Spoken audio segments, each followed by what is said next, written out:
Hey, welcome to Sisters Unfiltered. This is Ashley and Lindsay. We're so excited to be here today. This is like take 4 of this episode. I'm going to be honest. Yeah, Lindsay's like, somebody needs to hear this this subject matter because it's been just a fight. It's unbelievable, guys. Like I have tried to get I bought a new camera because if you don't know, we just record from my Mac computer.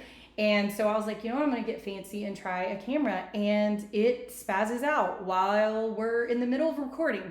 So we recorded a whole entire episode. And this episode already once, it spazzed out.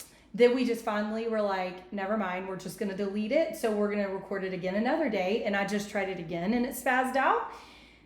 So we're trying back to square one. We're back to square one. It's fine. So, whew. And I have a cough, so please just ignore my coughing. But before we move on, like, subscribe, comment, answer any questions that we post on social media, please, because we just want it to be interactive. Message us, whatever it is. Watch us on YouTube.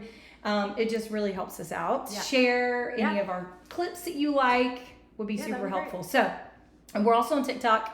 Can't say I'm a fan of TikTok because it is really hard to figure out the algorithm, but we are on TikTok. So, but yeah, we're so happy to be here today for the third time. Yes. Lindsay's cough is because of allergies in Austin. Yeah. If you don't know, if you don't live here, it's almost perfect to live here. We absolutely love it, but we used to have something called cedar. So there's cedar trees, cedar allergies, and they just affect everybody for the most part.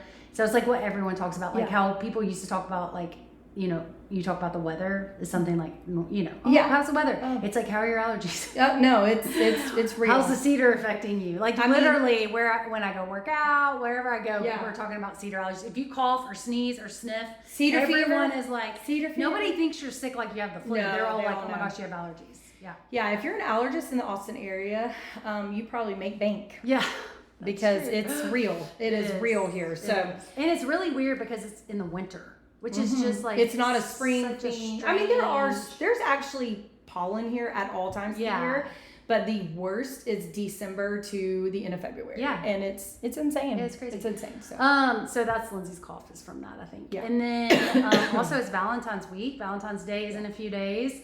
And so we're doing that. So Derek and Lindsay, they celebrate Valentine's Day. We talked about this on the podcast before, I remember, but I mean, this year we're just going downtown, but not for Valentine's Day. So Derek, I know that's like us too. Like we're doing a date day tomorrow, but it's not necessarily for Valentine's Day. Yeah. I don't know. Well, Derek always has Calference. Yeah. So his Square Cow has a conference called the Calference every year in February, and it's a very big undertaking for Derek. And so last year, I actually think he had Calference, and then that day that it ended, went after. We went after and went downtown. And then this year, we're going tomorrow. We just say Austin is just such a fun city. If you live in a fun city and you have not gone downtown and just stay the night with your husband, I highly recommend it. I was going to say that too. It's so fun. We do that every year. We do a staycation where we go downtown and stay the night and just kind of do downtown things. And it really does feel like you're on vacation. It really does. Even though your house is only like 25 minutes away. away. Like if you live, like Derek's family lives 2 hours from Atlanta, but like it would be so fun to just go to Atlanta and spend the night and just have a little time with your husband. So sometimes I'm like, oh, do we really want to do that? It's just like 20 minutes away, but then like when we do it, I always am so happy. I do too. And I'm like, we should do it more than one night. This is great. Yeah. So we have reservations. I mean, actually, I kind of told Derek I didn't want to like dress up and get fancy. And so we're actually just going to go eat at Gus's Fried Chicken downtown, which we love. And then Derek has reservations for a skip dessert at our hotel, actually, that later in the night. Yeah. So, and then Saturday morning, like it's supposed to rain here. So if it's raining, I don't know what we'll do. But if it's not raining, we'll probably walk around and get coffee. Yeah. And so we'll see. It's just Austin's such a fun city. So that's what we're doing. Yes. Our kids are out of school right now, just for a winter break, which now that my kids are older, kind of like out of school. I mean, by the end of summer, I'm ready for them to go back. But it's just not so like running around. It's not. Getting up or like you just have to like, you can have a slower morning. Yes. Yeah. That's exactly what it is. Like our kids are so chill in the mornings. Like we have a new puppy. Yes. And so like they're helping with the puppy. So I don't have to be there as much. Like all of that is just. You kind of have some freedom with them home. I know, no, honestly. Really, like legit. So anyways, it's kind of nice. And then I was like saying earlier, we always get our kids something for we feel like Valentine's Day is for moms and the kids and, whatever. And we always get our kids something. So I got Ella like something because she's here, but none of my other kids are here. The married ones, I'm not getting them anything. So sorry, guys. But for my 2 that are in college, I was like, should I send them a care package? Should I get them something for Valentine's Day? Because I just loved that growing up. My mom always did that. Me too. And so I told Lindsay, I was like, I'm literally going to Venmo them on Valentine's morning and just be like, go get something for yourself. Happy Valentine's Day. I know. It's because I was like, I agree with that because I thought about sending Parker too. And then I was like, he loves this place called Lola Beans in Tennessee. They do not give out gift cards. Yep. Anybody, if you know anybody who owns a Lola Beans, be like, come on guys, get with it. We need gift cards because I called for Christmas. Anyways, but I'm going to Venmo him and say, go get you a little energy drink from Lola Beans. I feel like they'll love it. And they'll love it. It'll be such a cool little treat to wake up to. So I think that's a great idea. Yeah. And y'all are you and Jeremy are doing a little day tomorrow. Like, we love to go downtown and run Town Lake, and we'll probably go. I love to get coffee at Desnudo. That's what we're favorite. Doing. Our hotel is right around. Derek literally chose the hotel we're staying in so that we could walk to Desnudo. Yeah, I love it. It's like one of my favorite It's a coffee things. Truck. Yes. And Derek loves it. Yeah, and if we have time, I would love to go see a movie. But I'm not sure we can do all those things tomorrow while Ella's in school. Yeah, so Ella is in a different school schedule than our kids because she's out all next week. Because two of my girls have said, while y'all are recording the podcast, is Ella coming over? And I was like, why do y'all keep saying that? And they were like, well, because you're recording the podcast. I was like, oh, I didn't think about that. Yeah. So she has a whole winter break all next week. She's out. But anyway, so that'll be fun. I'm excited. I do love Valentine's. Like, Valentine's Day is just fun. It's just like a little pick-me-up after January. It's sweet. It's like thoughtful. Yeah. So don't get me wrong. I don't want to have reservations on Valentine's Day night. Yeah. I don't want to do it because I feel like it's just like so expensive. Yeah. And it's crowded. That's why I was like, we don't need to go, which we wouldn't have gone on Valentine's Day anyways because of where it falls this year. But I was like, we need to go like before. Yeah. Because I don't want to deal with all that either. I know. So that just shows our age, I'm sure. It does. Anyway, so today we're talking about teenagers, and we've tried to talk about it like 18 times. Yes, we have. We just thought this would be a fun subject. One, I have 4 pretty much through the teenage years. Lindsay has 4 in the teenage years right now. I have 1 that's in it right now as well. And so we were just saying how, like, we were kind of having this conversation, like, our mom really, like, kind of set us up for success in raising teenagers. Not that we like did that perfectly. That's not what I'm saying. You'll understand in a second.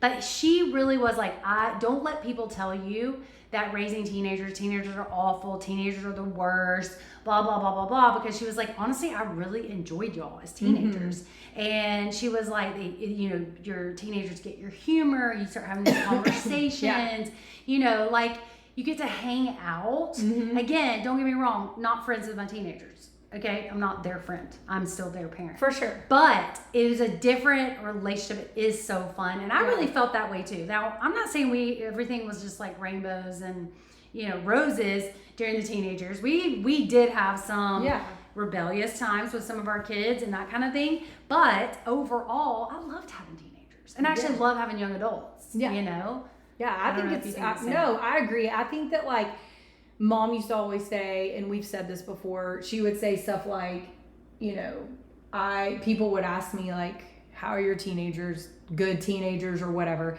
And she was like, I just never accepted that they were going to be rebellious. Because a lot of people, it's like people who claim terrible twos over your 2-year-old. Well, if you keep speaking it, you're going to speak it into existence. Yeah. And it's the same for teenagers. If you keep speaking that they are going to be rebellious, then they are going to be rebellious because you've just accepted it before they've even gotten there. Yeah. And so I think that it's the same thing. I think that we were just taught like that for every season of kids' lives to like be looking forward to it and excited about it, and don't just lay down and accept. Now, if something happens during that time, you obviously handle it. Yeah. But one thing that I think makes you really do enjoy your teenagers is how you parent leading up to your teenagers. Yes. So and that could be are you going to be able to enjoy them? Yeah, like I think if you enjoy your teenagers, it's because you've already taught your teenagers how to be respectful, how to, it doesn't mean they don't ever do anything stupid. That's not what I'm saying. Yeah. I'm just saying that you can enjoy them more if you've taught them in the years leading up. And I think it's funny because I feel like teenagers get a really bad rap. Like, they do. If you're on, like, say, Facebook or something, and something happens in the community, people are always like, teenagers, they always think it's a teenager driving. They're crazy driving. Yes, bashing on the teenagers, all this kind of stuff. And I'm like, first of all, You were a teenager one time, and I'm sure that you were not perfect. No. Okay, you're not Well, mature. that's probably why those people think it is the teenagers, because that's how they were. Yeah, but why are they so mean about it? They are so mean You about know, like, teenagers. and there just doesn't seem to be a lot of grace. Where I feel like there And needs it's to actually be. interesting that you say that, because people are always shocked when teenagers aren't like that and are respectful and kind and can talk to an adult. I'm like, I've been around a lot of teenagers in the last several years because of my boys, and I've been around great teenagers. I just feel like they're growing up. They're still kids. They're learning a lot. I'm not saying they don't do stupid stuff. They do. They absolutely do. But that doesn't mean you throw them in a pool and say everybody's bad. Yeah, all the teenagers are all they're all difficult. They're all annoying, and they don't. Yeah. Anyway, I don't know. I kind of would like to just give a lot of grace towards teenagers. Well, yes, no, for sure. Because also, if you're a parent, your teenager very well could be doing the same thing. Yes. Or has done the same thing. Yeah. And so, and if you're a grumpy elderly person, if you have kids, your teenager probably did do that. Like, that's just or if you're a parent that has young kids and you've never had teenagers yet, do not, just don't go there. Just don't even do it. Yeah. But I don't know. I think it's been great. I love it. We just wanted to talk about a few things when it comes to teenagers, like what we've done and kind of our thought process. And I always like to start off with like the car thing, like driving. Yeah. Right? Like, you know, what were your things about driving with your kids? Like, did they get their license on their birthdays? Did they wait? Did you have a lot of rules surrounding that? Like, what did you? No, our family is a big, like, get your license on your birthday. Yeah. Absolutely. We get permit on your birthday. We get license on your birthday. I'm not sure if some of you live in a place where all the kids want to drive, but we live in a place where it's a toss-up. Yeah. Like, some teenagers want to drive, some don't. And I'm like, whoever gave you the option? Yeah. Like, you don't have the option not to drive.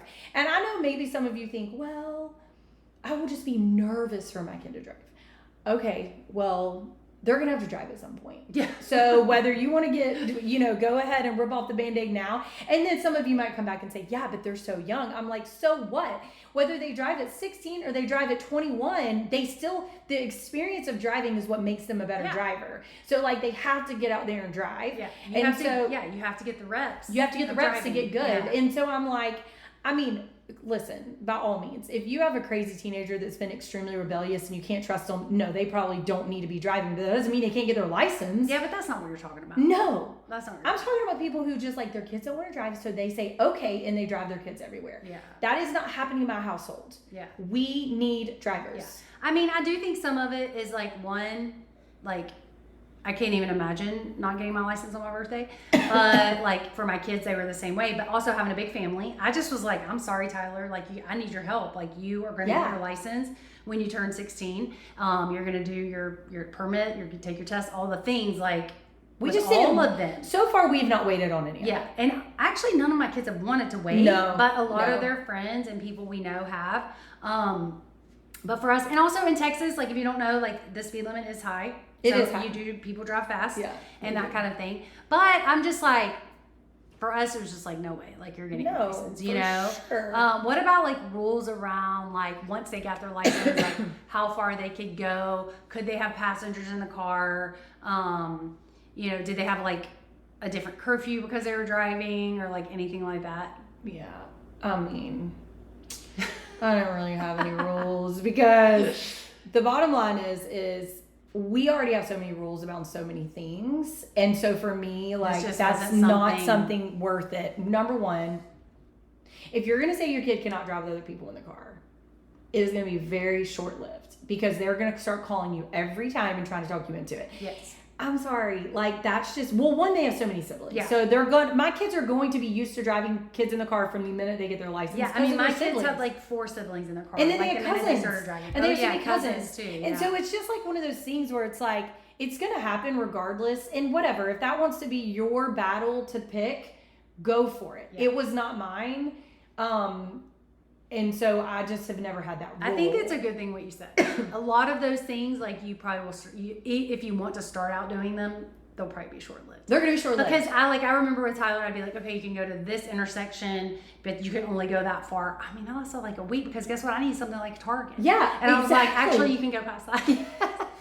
You're like, this one time, Yes. and then it's like one time again, and then so like I never with the passenger thing necessarily. Now we kind of are careful about, besides siblings and cousins, like friends asking, like your little siblings' friends asking for rides, that kind of thing. I kind of like put my foot down with some of that too, and I know you did.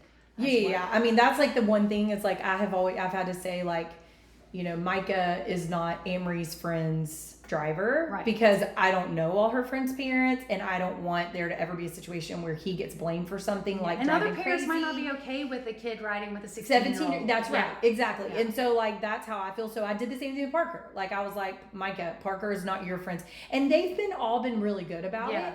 It's actually not really been my kids that have wanted their siblings to drive them around. It's my kids' friends' parents who want them to have rides. Right. Exactly. Which is fine. I totally understand that. But like, I just can't. Again, coming from a big family, I mean, honestly, like my kids they don't have a choice. Like they're going to pick up a sibling if I need them to. Yeah. They're going to run to the store for me if I need them to. I mean, that's just how it is. Parker straight up drove to Top Golf like on his birthday, which is like 40 minutes away.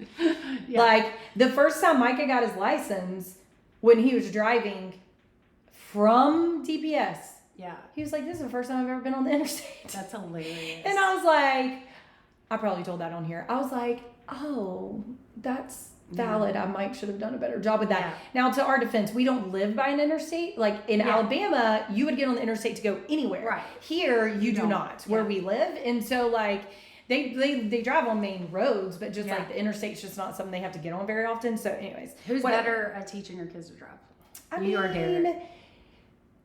Derek is probably better. Derek's better at teaching everything, but Derek's not around to do that. Yeah. So, like, I have to do it. He doesn't have the same proximity and time. Yeah. I mean, Micah, like Parker, we taught Parker how to drive. Parker drove all the time because he was our oldest. But then Micah was with Parker all the time. So, like, Micah did not learn really to drive until, like, I don't know. He didn't drive closer a lot. to 16? Yes. Yeah. And that was Grayson. Yeah. Oh, that Grayson for sure. hardly ever drove until closer to 16. So where I was like, oh no, he's about to get his license. We're about to get like, we got to be intentional. Yeah. Yeah. And so like it's just different. And so Anne Marie really she drove the day of her permit, and I keep forgetting to get her drive, and she's really not like said much about it. I'm not that worried about it. We still have almost a year before she can get her license. But yeah, I mean Derek is definitely more patient with our kids. Yeah. But I'm the one who's taught them how to drive because Jeremy's much better at teaching our kids than me. Like just better. I think I'm just on them more and like nag them more. Well, we have to nag our kids about everything in the car, and Jeremy's just a little bit more patient. And like, you know, which is funny because our personalities aren't like that. But but yeah, he does a better job. But again, he doesn't have the time, like I do to teach them. Yeah, I mean, I got Derek. I think Micah and Parker, Derek helped. We were in the car together when they first drove, like when they got their permit. Yeah. But Amory, I did it. Yeah. And I was like nervous because she really did not know what she was doing. But it also just takes so much time for them to learn how to drive because it's like you just want to get down the road and you're like, it's just going to take more time when they're driving. It really does. Like, have you ever had a sticker on the back of your car as a student driver? No. Me neither. But I still want to like tell people something like, I'm so sorry, my 15-year-old's driving. You know what? I kind of like it when I see those stickers.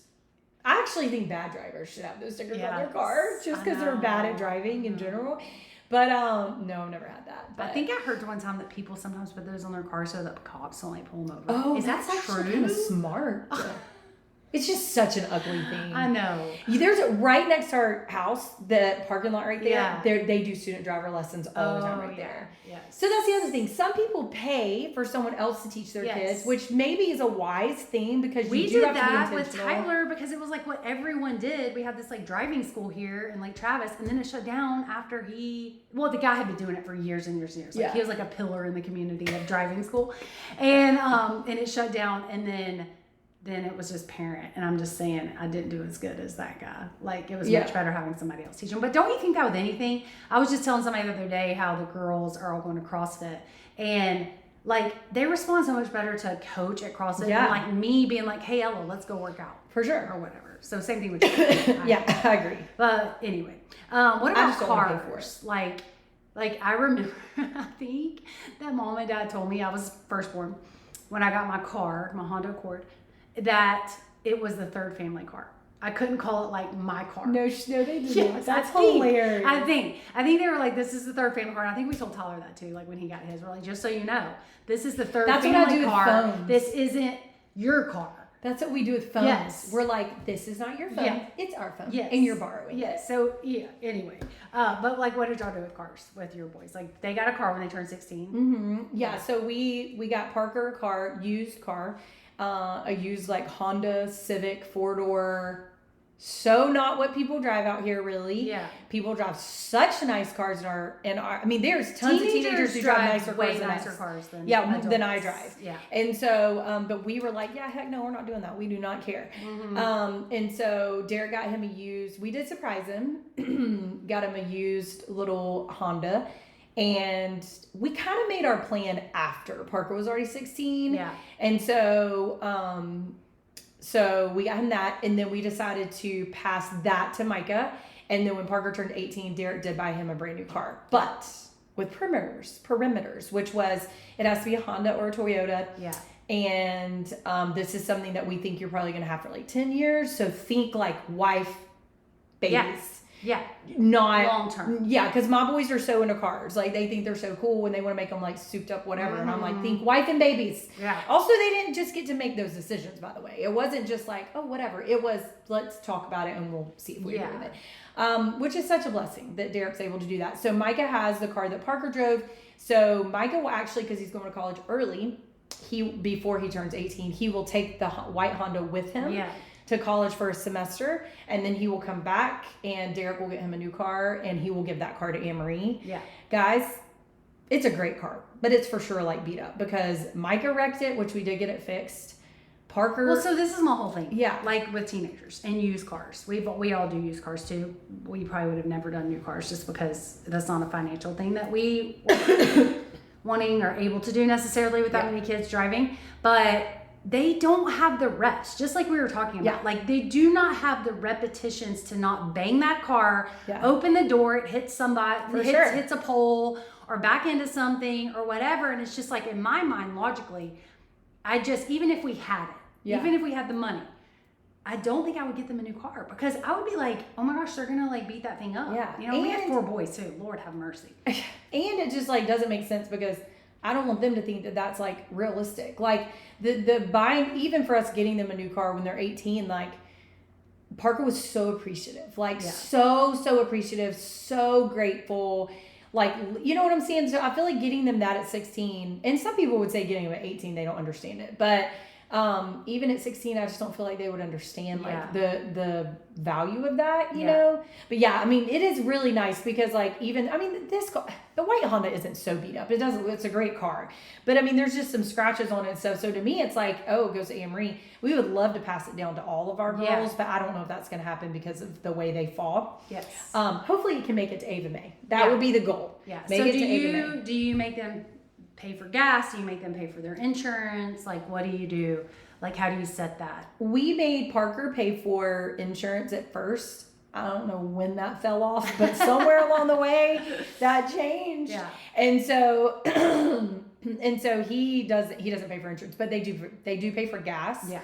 I think sometimes Derek will like get them gas. I don't know. Right now Parker's different because he's in college and he put some money that Derek gives him towards gas, so I'm not really sure how that works. But with Micah, he works and he pays for his gas. Yeah. Yes, they pay for their own gas. Yes. We do not. We pay for insurance, but they pay for their own gas. Yeah, same. Our kids pay for their own gas, and unless we like ask them to run a lot of errands or run downtown for something or whatever, and then we'll be like, oh, we'll fill your tank up or whatever. Yeah. But we pay for insurance, and as soon as our boys started turning 16, cars and insurance, that's when I first thought, I've got to get like a side hustle. Insurance is so expensive, especially with boys and drivers and all that kind of stuff. And like, it was like the first thing where I thought, I did not think this through, having kids back to back to back who are really like driving. And honestly, it's not the car, the gas, for us, insurance is just really high. It's so Still high. is. And we have kids coming off insurance, praise the Lord. Yeah. But like, it's just expensive. It's expensive. We didn't think through college. That's what I didn't think through, having kids so close in age. I will say that too. But I will say that like, what I've always thought about cars, again, goes back to some of the things of how we were raised, that like when we left college, well, we never had a car payment. Like our parents gave us our cars. We didn't have a car payment, and we all got married pretty much right out of college, or Jeremy and I were in college, and like what a blessing that was. And so like I feel like you guys getting them a Toyota or a Honda, knowing it's going to last a long time, like you don't even know how to appreciate that until you're on your own, paying your own bills, where you don't have to think about paying for a car. That's what because for me, like, that wasn't a thing. Like, I didn't really care if we got the kids a car or not, to be honest, a brand new car. Like, I just kind of felt like we didn't know that to tell. Yeah. Like, I was like, no, I would love to. You don't. Yeah. And I was like, but they're 18 and we already got them a car. And we still have, we have Parker 18, but we still have Abby Kate down to 12. So, like, I don't know. But Derek, I think really because that was such a blessing, his grandparents bought him a car. I think that, and not brand new, it's the same thing, but like, I think that was such a blessing that me and him both had cars that we didn't pay for, and that we were able to have. Like, we drove our cars with Parker and Micah in them, or I don't know about Micah, but like the ones you had. From the ones we had. And so I think that was such a blessing that like Derek was like, I would love to be able to do that for our kids if we can. Because then that can just and be I actually don't think that you owe that to your kids. You don't. I That's just what I think was if saying. you can, that's great, but I don't think you you don't owe it to them. Just repeat what my dad always said. I don't owe you anything after the age of 18. But whatever you get from me is a blessing. Yes. And you need to be grateful for it. And I'm like, it is so true. Is and true. we don't owe our kids college. We don't owe our kids anything. But what we can do is a blessing. Yes. And so. And it's really good for your marriage to come up with those things together and decide what you feel like is best, because you both were raised kind of two different ways and kind of just figure that out, and then what your situation is. But what about kids working, teenagers working? I was just thinking about that because Anne-Marie, me and Anne-Marie were just talking about in the car today. I want her to get a job. I mean, she'll probably wait until this summer. But I think at 15, your kids need to start working. Yeah. I really do. I think 15 is a better age than even 17. Because at 15, they can't drive. They're just sitting at home, especially all summer, doing absolutely nothing. Yes. And even if they're going to like an athletic program, they still have so much time. Yeah. And so like a job, that is the best time to make money, because they're excited because they have something to do. Yeah. The hardest part is that you're driving them and dropping them off, but literally it's so good for them. So our boys have all worked. I think Micah started at 14 and Parker maybe. Yeah. But maybe not. I thought it was 14. I think it was 14. It was 14 at Papa Murphy's. But so same. All of our kids have worked from the time that they could. Yeah. And our brother's kids, and it's just something that I think was all kind of important for us. Yeah. All in different financial situations, but just the importance of them working. And even your kids worked with sports. I have a lot of people tell me that their kids can't work because they're in sports. Yeah. Or football or whatever. And I'm like, yeah. And I say yes, but I'm like, yes, they can. Yeah. So many of these jobs are so understanding. They're flexible. Well, they know because they hire teenagers. Mm-hmm. You know what I mean? Or maybe they're not working during the high sports season. That's they right. can work other times. But if they get a job that people love them, their employer loves them, they understand, like, I can work during this season, but then during this I have to take off and then I'll come back. Yeah. And it just teaches them so much. It does. It does. I think it keeps them humble, because they're willing to do. I mean, at that age, you're going to do whatever you have to do. You have to mop the floor, whatever. Our kids have worked at Papa Murphy's. They've delivered Chinese food. They've refed. They've done Grayson's worked at Target. Grayson worked at Target. Like, yeah, Frozies. Tyler worked at Frozies. But like, it's good. Our brother's kids work at HEB. Tyler's worked at HEB before. Like, I just think that they learn so much about the real world. They do. First of all, about money. I also came from like, every time my kids want to go to the movies or go eat or whatever with other friends, I'm not paying for that every time. Oh, yeah. I'm not going to just start handing you money every single time you want to go with your friends. I'm glad you have friends. I'm glad you're going to go out, but guess what? You're going to have to pay for that. Yeah. You know what I mean? Agree. And I don't know. Like, there are some things I think as parents that you regret. We've talked about that before, but like, I don't regret making our kids work. No, not at all. And it teaches them about tithing, about saving. Yep. It teaches them how to do a bank account. There's just a lot there that is so beneficial. And there are things about having a job that you don't learn at school. Oh, and for you don't sure. learn in family, and they're just things that you learn by working. Yeah, absolutely. And I think you learn how to listen to somebody else. You learn how to business runs. Yes. Like, just a lot. So I think that having a job is extremely important, and I literally was talking to my girls today. Abby Kate is Googling for Amory jobs you can get at the age of 15. Yeah. And Amory's like, why are you doing this? And I was like, she's trying to help you out. I'm appreciated, Abby Kate. Thank you. She's like naming all the places that Amory could work at 15. Yes. And Lindsay's right. At 15, before they can drive, you just got yourself a job as well. Because you are around their schedule, you're dropping them off, picking them up, waiting on them. I remember when Sam worked at Tony C's and he was busting tables. I think one night I might have waited like an hour and a half in the car for him because he thought that his shift was almost over. Again, he didn't know because he's 15. And it wasn't. And literally, it was like I didn't want to go all the way back home because you thought it might be done. He was going to get off and I was going to have to. It was terrible. It was terrible. And I thought, I wish he didn't have this job. But guess what?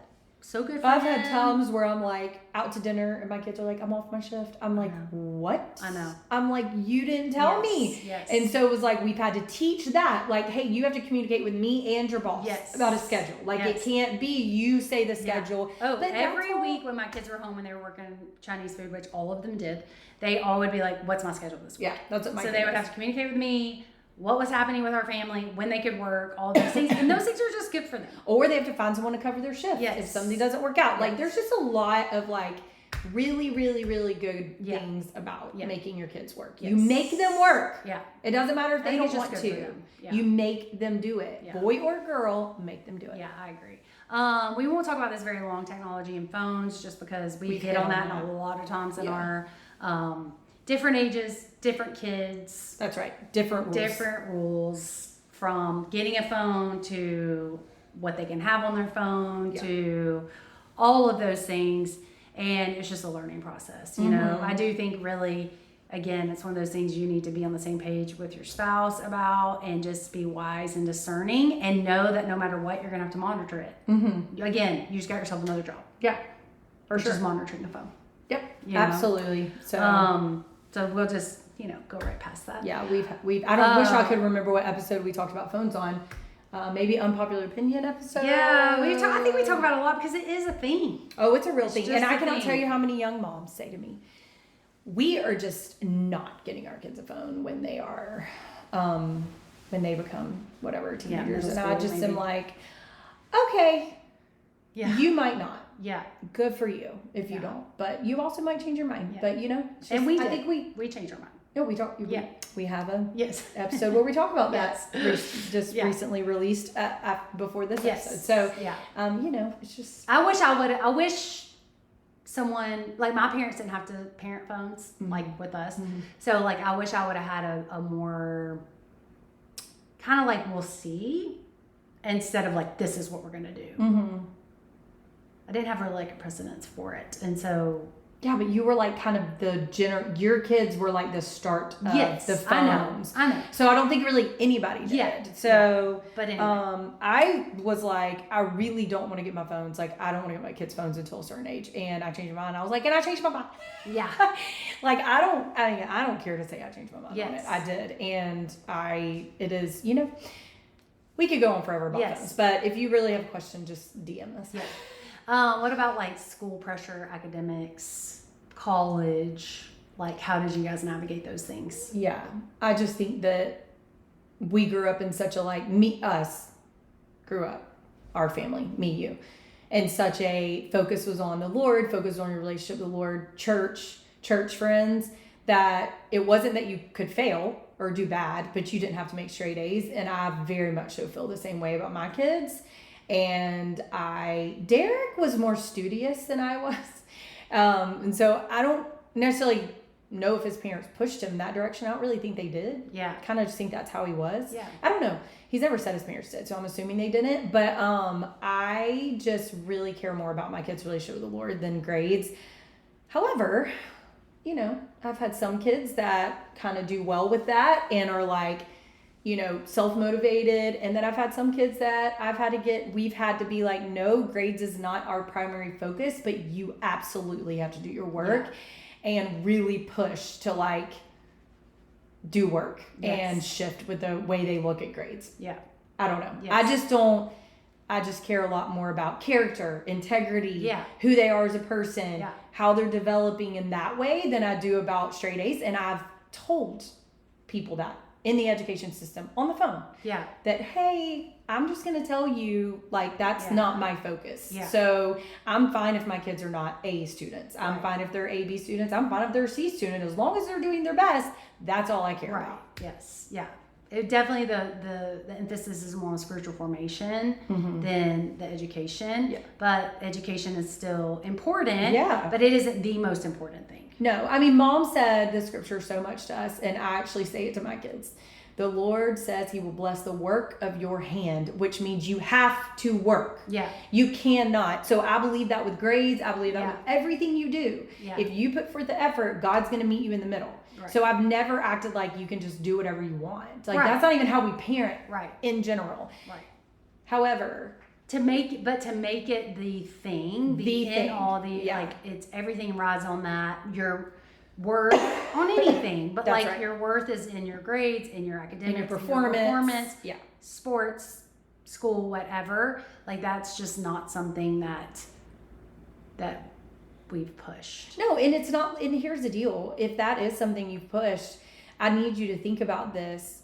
It doesn't define your kid, and it also is not lifelong.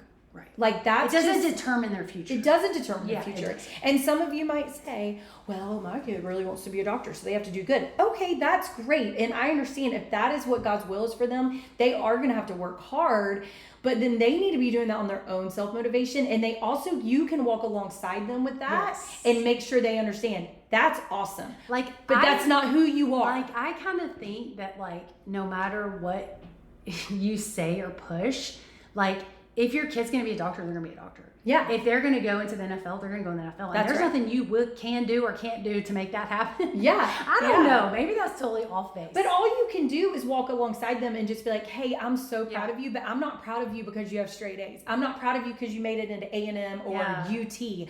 I'm proud of you because of who you are in Christ. Yeah. I'm proud of you because your relationship with them.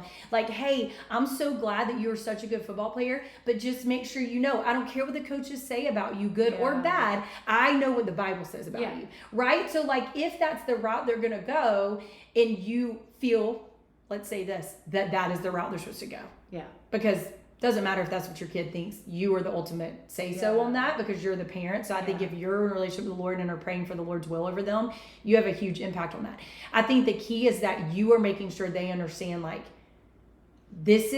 if this is what you want and this is what you feel like God's calling you to do, that's great. It's not what defines you. Yeah. You know what I'm saying? Because I've always said this about this sport. It's an identity. It's an identity. Where's your identity? Because most of that comes from either what the parents want for their kids or what their kids want for themselves, and it's their total identity. Yeah. You know what I'm saying? And most of the things are fleeting. That's what I'm saying. Yes. So I've always said this about sports. Why is that frozen? Oh gosh. Okay. That was weird.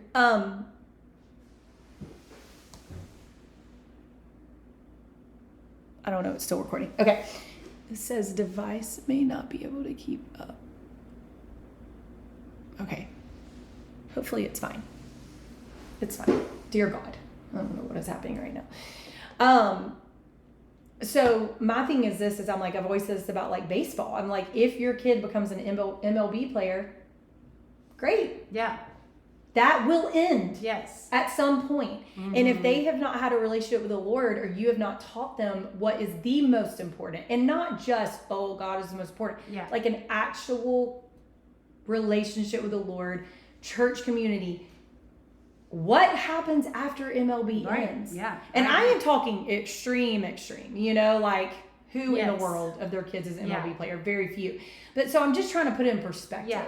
So anyways, and all kids are different. We talked about this. Some kids are more studious, some aren't. And there's, we have to push some. We have to tell some not to stress out so much about it because it doesn't mean everything. Yeah. Uh-huh. And so just that balanced view on academics and school pressure, everything. I don't think college is for everyone. I think it's for most people. Yeah. I don't think it's for everyone. Yeah. And so even those views are really something that my husband and I have talked a lot about, for each kid that might look different and are we okay with that? And with having 5 kids, that already has looked different for all of my kids. Yeah. And kind of navigating that as well. And I think ultimately when it comes to academics, sports, Yeah. future.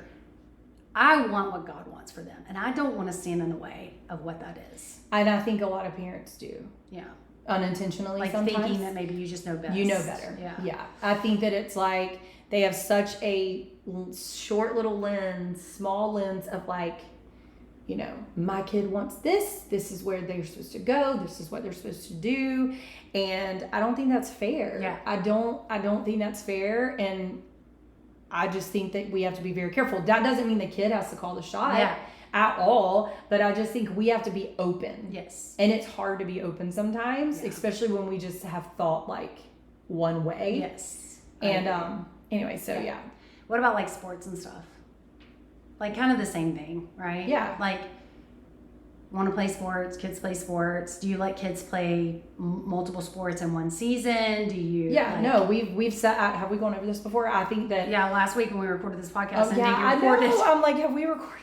Have we gone over this? Okay. We have. I think we've touched on it before. But yeah, sports is like such a huge thing in our area, which maybe everywhere it is. Yeah. Honestly, I mean, like we always say our area as if it's not big everywhere else. Yeah.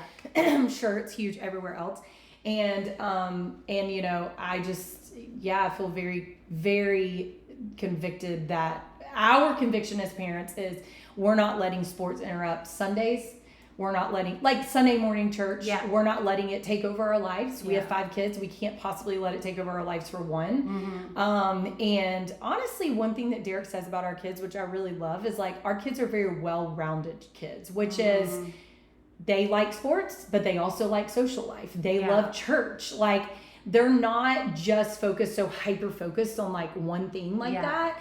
And so I love that, you know, and I also feel like a lot of people who are so hyper-focused on sports for their kids, a lot of them out here don't even go off and play college because they're so burnt out by the time they do. Right. You know, they can. And so I don't know, like sports is a touchy subject out here. I feel like we always have to be very careful.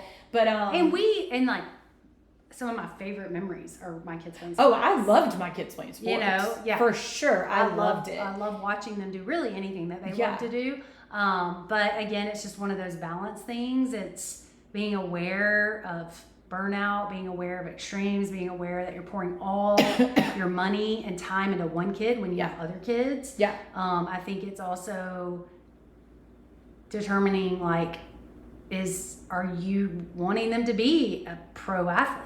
You know what I mean? Do they want to be a pro athlete? Like, do they actually want this? Or where, again, going back to where's their worth? Yeah. Are we playing so much sports that we're not having family dinner?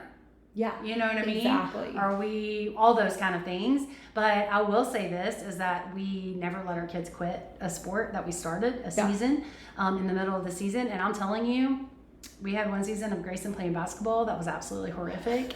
And he was so terrible, and he never even wanted to go. And it was not even in our community. We had put him in a community close to us. And literally, like, it took everything in Jeremy and I for us to finish this season. Yeah, we've had that before, It was terrible. Yeah. And I'm like, I can't believe we made this rule that our kids can't quit something because I so bad want them to quit right now. But, like, we finished it out. But, gosh, it was so bad. Yeah. So bad. It was just a bad idea. I don't know what we were thinking. I know. We've all done that. We have all done that, guys. You're going to do it too. If you're parents of little kids, you're going to put your kid in a sport. You're going to be like, what the crap? Yeah.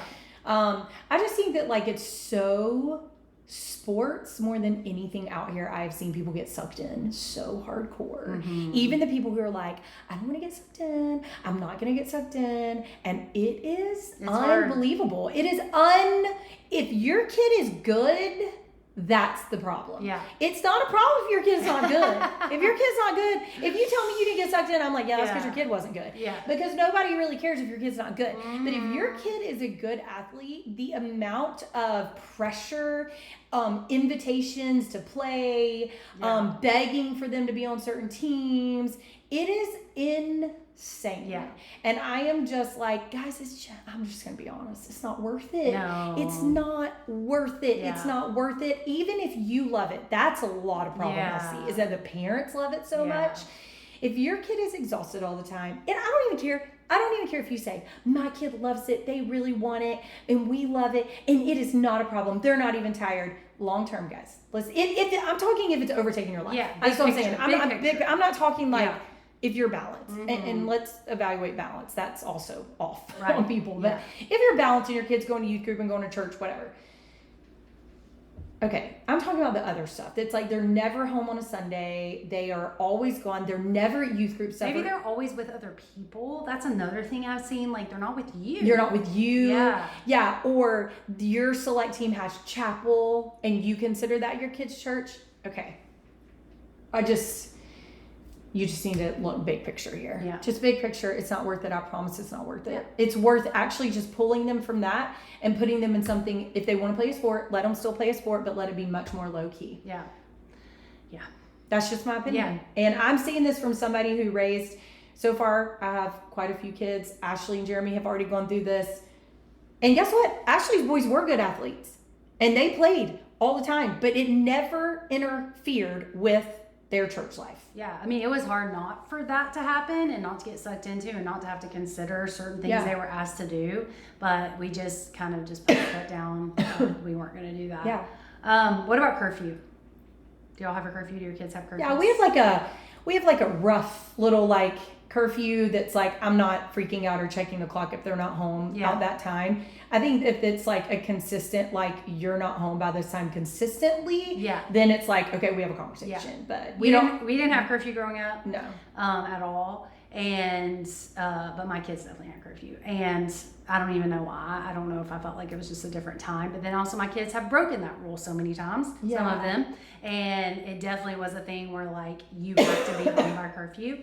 And if you're not, you're gonna have some consequences. Yeah, it's like but I think more of a communication thing. And I think too, sometimes it's just like a peace of mind. Like you just know, like I don't want to go to bed up, like just not knowing, when my kids are gonna be home. Like that just feels weird. Well, and sometimes it was to me like it goes back to that whole thing how we said like if everything special is nothing special, and it's like no, you have a later curfew maybe on a night that is like a homecoming dance. Yeah. I don't know. I'm just throwing that out there. But like if every night you don't have a curfew, you can stay up as late as you want, like nothing special when you actually do get to have a later curfew. Yeah. You know what I mean? But yeah, we were just major like more than anything, I just wanted communication. Yeah. You know what I mean? Like about curfew and stuff. What about like friend groups, you know, things like that? Like any thoughts about teenagers and friend groups? Ages of teenagers with friend groups? Yeah, so pretty much who your kids hang out with is what they're gonna be. So truly, like the friend group to me is a literal make it or break it. What do they say? Show me your friends, show me your future. Yeah, something. And I think it's real, and I think that I literally feel like more than anything else that we have said today, friends are the key to a lot. A lot. I don't know if that's what you're going to say. But. Everything. They're the key to everything. And I'm going to tell you, if your kids are hanging out with kids that you even question for maybe a second, like you have a gut check about them, you might need to start really praying into that. Because I think it makes a huge difference. Yeah. What do you think? I think it makes a huge difference too. And we've navigated that poorly and successfully. Different kids, different friend groups. And... coming out of those things with 4 boys,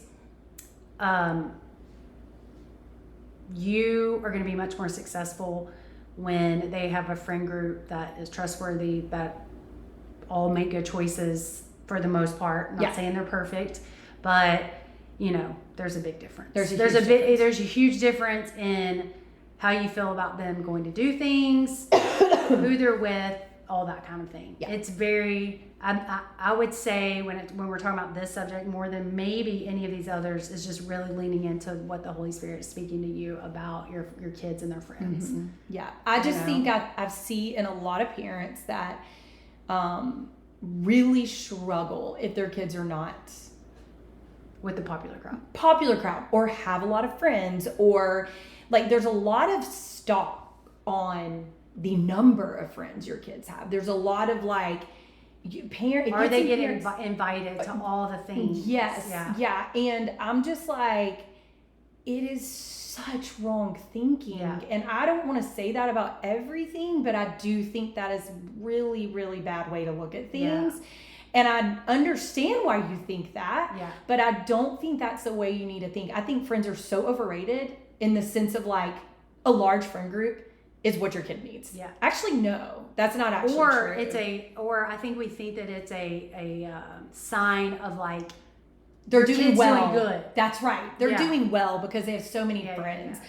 I am like, it's not true. And actually, as a matter of fact, it can be a little more dangerous. Yeah. And so I don't think that's always the case, but I think depending on who those friends are is what changes things. I think that friends is where parents choose to be naive in. Yeah. Or choose to turn your cheek. Yeah. I think that is probably the number one thing I see parents do. I'm sorry. Yeah. I think I see parents turn their cheek on friendships a lot. Yeah. And either they know it or they choose to not see it. Yes. And I'm like, hey, like, ooh. Yeah. Like, I just want to be like, just hold the brakes for a second, right? Yeah. Like, who are your kids hanging out with? And if you think for 1 second that your kid is going to not participate in those same things their friends are participating in, you've lost your mind. Yeah, I do agree with that. Like, birds of a feather flock together. Yeah. And the thing is like, I know that's silly. My kids are like, Mom, you always say the weirdest things. But it's true. Like, if you're like, oh yeah, all their friends are kind of experimenting with this stuff, but my kid is not doing that. I'm sorry. You're lying to yourself. Well, if they're not doing it now, they're going to do it. Yeah. And think about how hard it is as an adult to not get pulled into what everyone else is doing. Mm-hmm. And teenagers, they're not mature enough. They're not. They don't know. And so, like, I would just say, like, if you have a question about the friend group, it's probably something you need to pray and think more about. And I, to be honest, I don't think it's something you talk to your kid about. Right. Because, like, meaning, if you have a question, don't go to them and ask them questions to make yourself feel better, because they're going to tell you what they know to tell you. Yeah. Okay?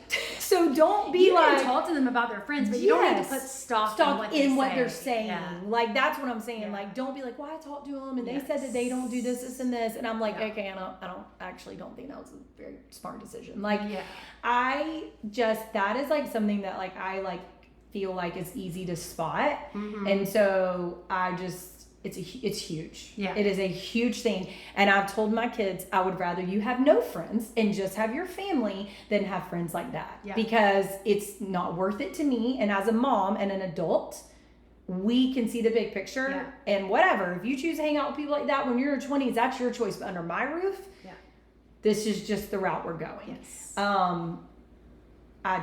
It is a huge thing. And I just think we need to be asking the Holy Spirit to really reveal things to us and not see them. Yeah.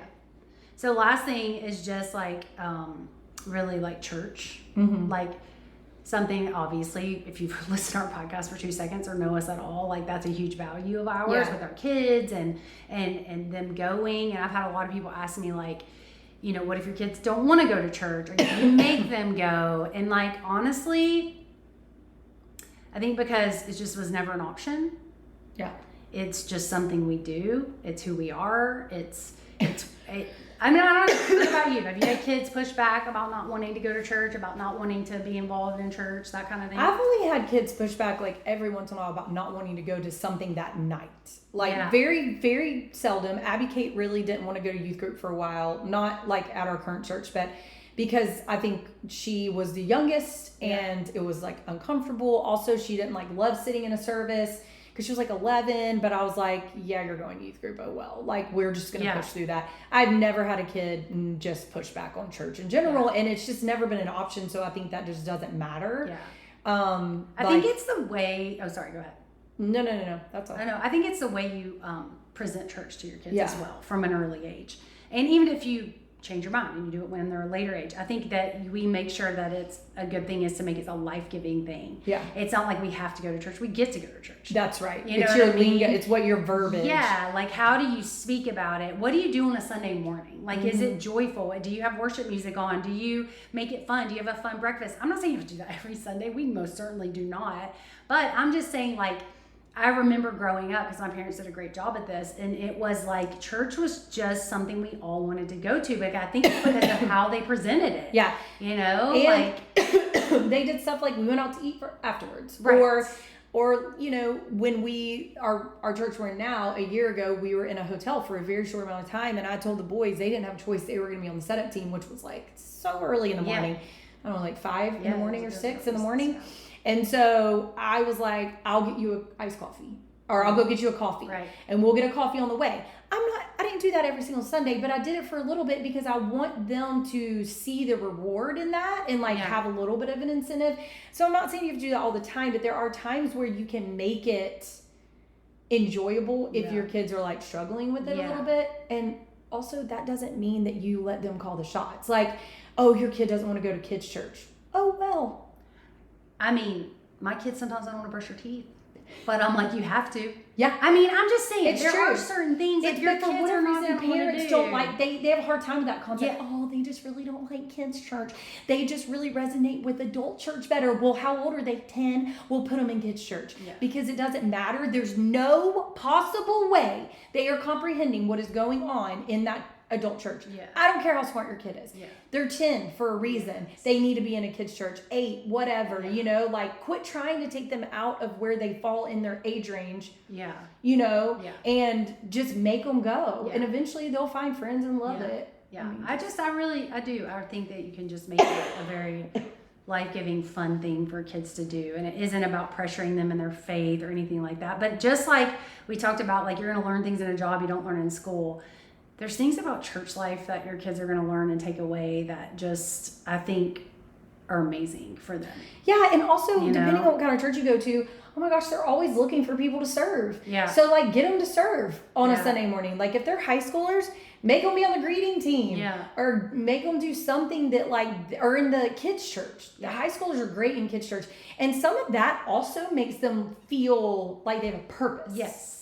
They have a purpose. So then they're kind of okay. And they're doing something beyond themselves. Yes, they're not getting paid to do it. They're not having to do it, but they're doing it, and it's beyond them. Yeah. But anyway, we can talk about teenagers all day, probably. We could. But we can wrap it up with confession of the week if you want. Dun, dun, dun, dun. I think it's me.